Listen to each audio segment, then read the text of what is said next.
Good afternoon everyone. This is a first test video of the microphone. I'm hoping that it won't pick up too much wind noise and will be quite successful. I'm hoping that I've got the picture angle right as well, but if it does start raining I'm going to have to stop and then put the camera away, because unlike GoPros, this camera isn't waterproof unless it's in a case, and then when it's in a case you then can't use a microphone. So that's a bit of a silly system, but we'll see how we go.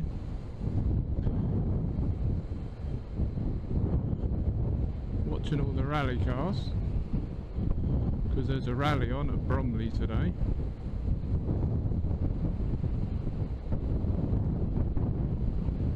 Nice old Subaru. At least it's stopped raining for now.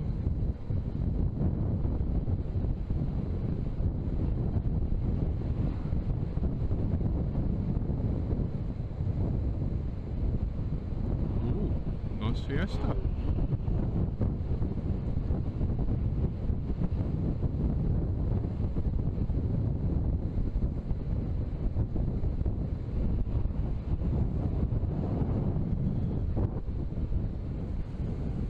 So yeah, this is the road from Lawford to Colchester.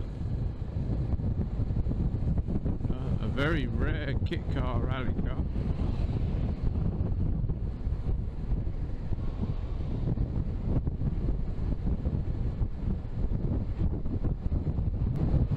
So as you're all aware, I've only got the 3 other videos on my channel at the moment. I was waiting for this microphone, and then hopefully this test is successful and we can do many more vlogs. It's quite a strange sensation actually talking to yourself as you're riding along, because you feel a bit stupid. And I'm sure that if other people could see you talking to yourself, they'd also think that you're stupid. But it's not holding up too badly. What I may well do is when I get to Colchester just pull over and then dismount the camera and put it away and say that, you know, this was my first test for the camera and it was quite successful. Also, when you're vlogging like this, it's always difficult to find things to talk about, especially in the current climate that we find ourselves in the UK with the uncertainty of Brexit, and I'm not going to disappear down that rabbit hole, and all the other things that happen in the world.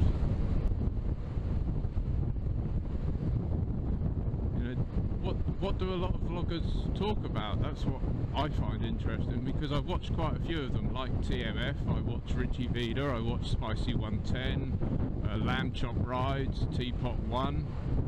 They seem to be able to do this quite effortless. And they don't really stutter or pause. They just go from one topic to another topic, and they don't seem to have any trouble with it. But I expect that once I get used to it, it should be a lot easier. And then as you do more, you would obviously talk more about things that are easier to deal with. But as you probably don't know, is that I've only had my license now 7-8 months. It was something I came to late in my life, because as a child I had motocross bikes, and then my mum told me that I couldn't get a road bike till I was older.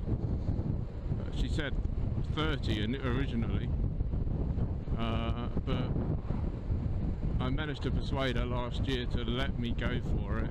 I did it without much hassle, did it in 4 sessions and then a test. And I've not looked back. I've done over 3,500 miles, a few steep learning curves and a few other bits and pieces along the way that have steadied my resolve. I rode most of the winter except 2 weeks when it was really cold and bad. But as you know, when you buy a motorcycle, it's not just the motorcycle, is it? It's all the stuff that goes with it. Helmet, gloves, jacket, trousers, leather jacket, trousers, proper boots. Then when you've got the bike, it's, well, do I need a top box so I can take stuff with me when I go out? Do I need panniers if I'm going touring, and a tent? And there's quite a lot that you do really need. It can be quite expensive, but it's only as expensive as you make it, and if you really feel that you can't do without some items. But if you go with the basics, I don't think it's overly expensive. So this is a little village called Ardley. Quite a small place. The only annoying thing about the road from Lawford to Colchester that comes through here is that there's very little of it now that's national speed limit. A lot of it is 30 through the villages and then 40. I wish I was filming earlier when I had a car overtake me in the 40 going down a hill where he shouldn't have been overtaking me.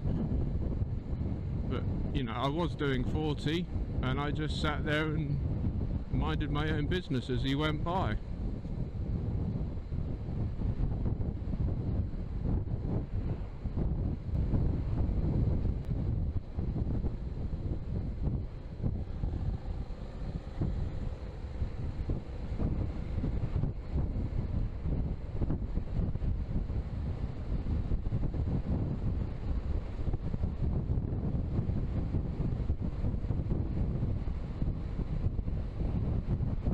There's nice houses out here, and I've heard very good things about this pub on the right called the Wooden Fender. Used to eat in there quite a bit. Some good meals, good prices, good quality. If you're into your food, which like most people I am. Hey, you don't get to 17 stone by not liking food, do you?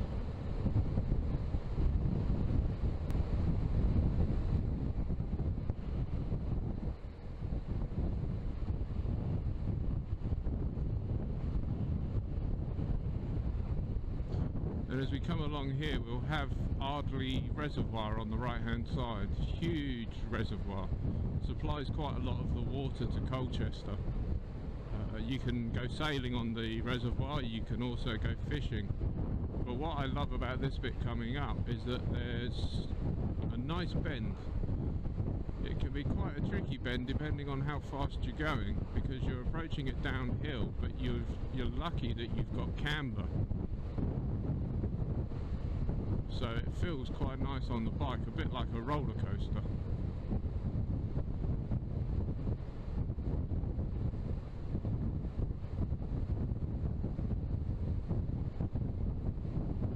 You see that ahead of us as it sweeps around?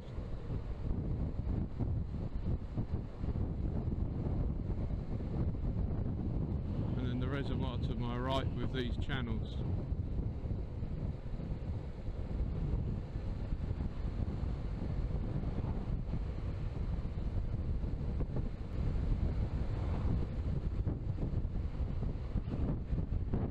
And then we're just coming over the A120 now towards the Hyundai dealership on the right hand side, and a place called Fox Street.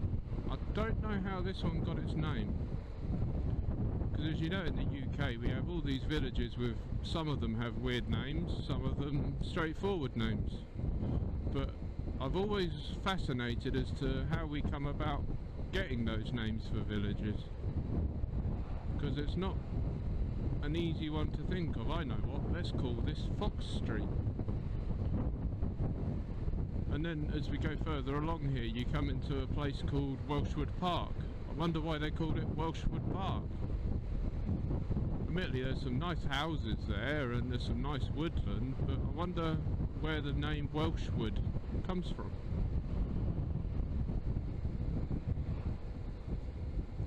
Anyway, that's enough of my ponderings for today, really. We're just coming into Colchester. It used to be Britain's oldest recorded town. They now call it Britain's first city. So I wonder why they decided to change it from the oldest recorded town. Anyway, that's enough from me. I'll catch you next time, guys, and enjoy the rest of your Sunday. Thank you.